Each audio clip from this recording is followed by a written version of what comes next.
number 73 of History Bedtime Stories in bed in our pajamas, and tonight we're talking about Lieutenant Elda Esther Lutz. Elda is born in Freeland, Michigan on November 9th, 1915. Her parents are German immigrants, and she is the youngest of 10 children. She grows up speaking English and German, which comes in handy during World War II. But during World War I, it means her family faced a lot of discrimination.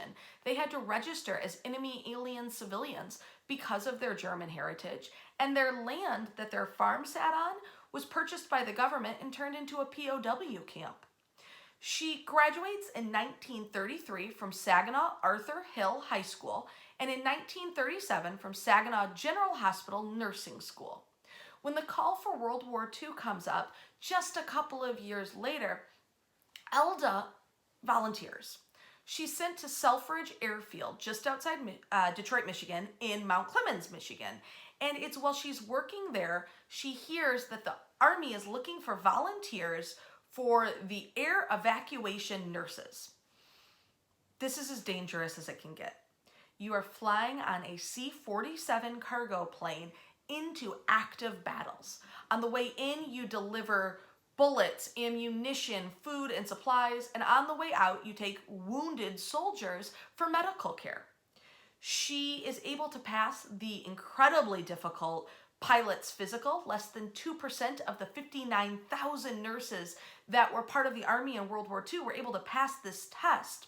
She starts work as part of the 802nd Medical Air Evacuation Squadron of the United States Army 12th Air Force Division.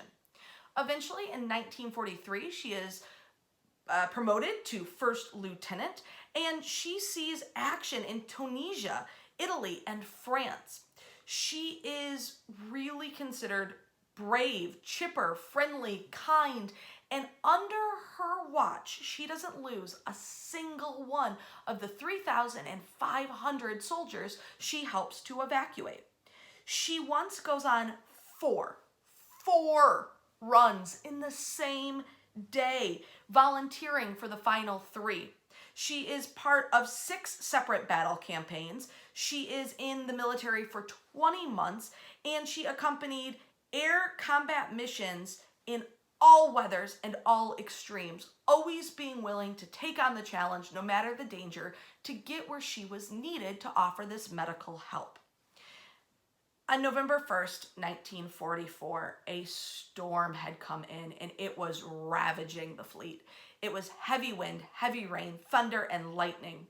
They want to go and evacuate injured military soldiers out of France, but the air mission needs volunteers. None of the nurses feel willing to go. It just seems too dangerous. So First Lieutenant Lutz volunteers.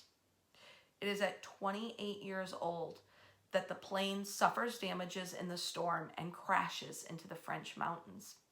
There is now some research supporting the idea that the plane may have been partially shot down or partially dismantled by enemy fire.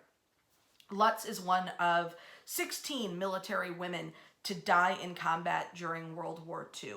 She is, however, the most highly decorated. She has, when I say awards, it's almost hard to describe how much she has done. She got the Distinguished Flying Cross, 4 air medals, the Purple Heart, the Red Cross Medal, and the European, African, and Middle Eastern Campaign Medals. She is 28 years old when she dies, and she is buried in an American servicemen's cemetery in France. Her funeral was attended by a 2-star general who called her brave beyond measure. She remains the highest decorated woman to fight in combat during World War II. She is also the 2nd highest decorated woman to be part of the American military up until the time of her death. As part of Memorial Day weekend, we take a moment to remember her great sacrifice and her bravery. First Lieutenant Elda Esther Lutz.